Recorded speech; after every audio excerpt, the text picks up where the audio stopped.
നമസ്കാരം. വെടിനിർത്തൽ നിലവിൽ വന്നെങ്കിലും പാകിസ്ഥാൻ എപ്പോഴാണ് സാഹസം കാട്ടുക എന്ന് പറയാനാവില്ല. മുൻകരുതൽ തന്നെയാണ് ഏറ്റവും വലിയ പ്രതിരോധം. സുദർശന ചക്ര എന്നറിയപ്പെടുന്ന വമ്പൻ S-400 വ്യോമ പ്രതിരോധ സംവിധാനങ്ങൾ ഉപയോഗിച്ചാണ് പാക് ഡ്രോൺ മിസൈൽ ആക്രമണങ്ങളിൽ നിന്ന് ഇന്ത്യ രക്ഷാകവചമൊരുക്കിയത്. വിശ്വസിക്കാനാവാത്ത അയൽ രാജ്യത്തിന്റെ ആക്രമണങ്ങളെ ചെറുക്കാൻ ഇന്ത്യ കൂടുതൽ പ്രതിരോധ കവചങ്ങൾ തീർക്കുകയാണ്.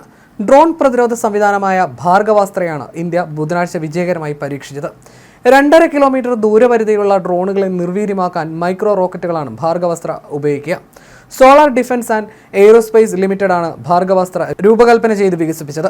ഒഡീഷയിലെ ഗോപാൽപൂരിൽ കടലിന് അഭിമുഖമായുള്ള ഫയറിംഗ് റേഞ്ചിലായിരുന്നു പരീക്ഷണം. മുതിർന്ന സൈനിക വ്യോമ പ്രതിരോധ ഉദ്യോഗസ്ഥരുടെ സാന്നിധ്യത്തിൽ 3 പരീക്ഷണങ്ങളാണ് നടത്തിയത്. ഓരോ റോക്കറ്റുകൾ വീതം ജ്വലിപ്പിച്ചുള്ള പരീക്ഷണവും 2 തവണ നടത്തി. 4 മൈക്രോ റോക്കറ്റുകളാണ് ഭാർഗവാസ്ത്രയിലുള്ളത്. വളരെ ചെലവ് കുറഞ്ഞ രീതിയിലാണ് SDAL ഭാർഗവാസ്ത്ര വികസിപ്പിച്ചെടുത്തത്. 4 റോക്കറ്റുകളും പ്രതീക്ഷിച്ച നിലവാരത്തിൽ പ്രകടനം കാഴ്ചവെച്ചു. 2.5 കിലോമീറ്റർ പരിധിക്കുള്ളിൽ വരുന്ന ചെറിയ ഡ്രോണുകളെ തിരിച്ചറിഞ്ഞ് നാമാവശേഷമാക്കാൻ ആധുനിക ശേഷികൾ കൈവരിച്ച സംവിധാനമാണ് ഭാർഗവാസ്ത്ര.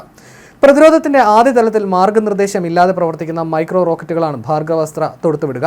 ഡ്രോണുകൾ എണ്ണത്തിൽ എത്രയേറെ ആയാലും ഭാർഗവാസ്ത്ര നശിപ്പിച്ചിരിക്കും. അതുകൂടാതെ മാർഗനിർദ്ദേശപ്രകാരം പ്രവർത്തിക്കുന്ന മൈക്രോ മിസൈലുകളും 2ാം തലത്തിൽ പ്രയോഗിക്കും. ഡ്രോണുകളെ അണുവിട തെറ്റാതെ കൃത്യമായി നിർവീര്യമാക്കാൻ കഴിയും എന്നത് തന്നെയാണ് മുഖ്യ സവിശേഷത.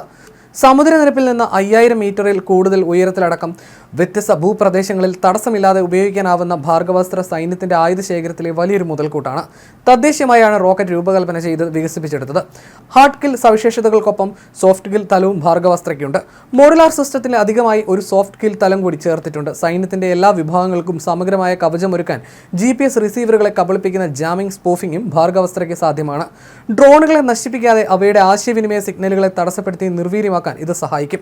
ഭാർഗവാസ്ത്രയുടെ റഡാറിന് 6 മുതൽ 10 കിലോമീറ്റർ വരെ അകലെ നിന്നുള്ള ചെറിയ വ്യോമ ഭീഷണികൾ പോലും തിരിച്ചറിയാനാകും.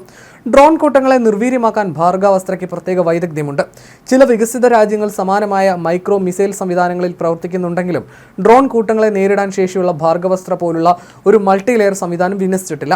ചെലവ് കുറച്ച് മേക്ക് ഇൻ ഇന്ത്യ പദ്ധതി വഴി ഇന്ത്യയും കാര്യക്ഷമമായ ഡ്രോൺ പ്രതിരോധ സംവിധാനം വികസിപ്പിച്ചെടുക്കാനായി എന്നതാണ് ഭാർഗവാസ്ത്രയുടെ പിന്നിലെ ടീമിന്റെ വിജയം. അതേസമയം ഇന്ത്യ പാക് വെടിനിർത്തലിൽ മധ്യസ്ഥത വഹിച്ചത് താനെന്ന് 5ാം വട്ടവും അവകാശപ്പെട്ട് US പ്രസിഡന്റ് ഡൊണാൾഡ് ട്രംപ് രംഗത്ത് വന്നിരുന്നു. സൗദി സന്ദർശനത്തിന് ശേഷം എയർഫോഴ്സ് 1 വിമാനത്തിൽ വെച്ച് ഫോക്സ് ന്യൂസിനോട് സംസാരിക്കുകയായിരുന്നു ട്രംപ്. ചൈനയുമായുള്ള അമേരിക്കയുടെ വാണിജ്യ കരാർ, ഇന്ത്യ പാകിസ്ഥാൻ വെടിനിർത്തൽ എന്നിങ്ങനെ അത്ഭുതകരമായ ഒരാഴ്ചയല്ലേ കടന്നുപോയത് എന്ന ചോദ്യത്തിന് മറുപടി നൽകിയായിരുന്നു ട്രംപ്. ആണവ യുദ്ധത്തിന് സാധ്യത നിറഞ്ഞ ഒരു ഹ്രസ്വകാലം ഇതിനു മുമ്പൊരിക്കലും ഉണ്ടായതായി ഞാൻ കരുതുന്നില്ല. ഇന്ത്യക്കും പാകിസ്ഥാനും നല്ല നേതാക്കളുണ്ട്. ഇരുവരെയും എനിക്ക് നന്നായി അറിയാം. അതെ, അത് വളരെ പ്രധാനപ്പെട്ട പ്രക്രിയയായിരുന്നു. ഞങ്ങൾ ഇന്ത്യയുടെയും പാകിസ്ഥാന്റെയും കാര്യത്തിൽ ഇടപെട്ടു. അവിടെ സംഭവിച്ചുകൊണ്ടിരുന്നത് എനിക്കിഷ്ടമുള്ള കാര്യമായിരുന്നില്ല. വളരെയധികം ആണവായുധ ശേഖരമുള്ള 2 ആണവ രാജ്യങ്ങൾ, വളരെ ഗൗരവമേറിയ സംഭവം. അത് സംഭവിച്ചാൽ ലക്ഷക്കണക്കിന് പേർ കൊല്ലപ്പെടുമായിരുന്നു. അതുകൊണ്ടാണ് പ്രശ്നത്തിൽ ഇടപെടേണ്ടതായി വന്നത്.